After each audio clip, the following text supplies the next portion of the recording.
কি রান্না করলে বৌদি? এই তো ভাত করেছি, আর এই যে ধনেপাতা দিয়ে কাঁচা লঙ্কা দিয়ে মসুর ডাল, কাটোয়া ডাঁটা চচ্চড়িটা ছিল, আর এদিকে আলু ভাজা, বেগুন ভাজা, আর এখানে হচ্ছে চিকেন ভিন্দালু। বাহ, হেভি রান্না হয়েছে তো আজকে। অনেকটা ভাত খাওয়া যাবে মনে হচ্ছে দেখে। দারুণ রান্না। না না, বেশি করেই খাবো।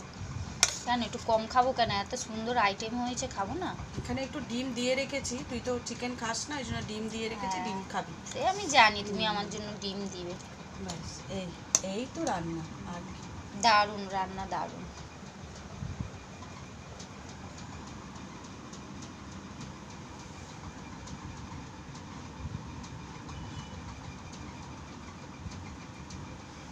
চলো সবাই খেতে বসি।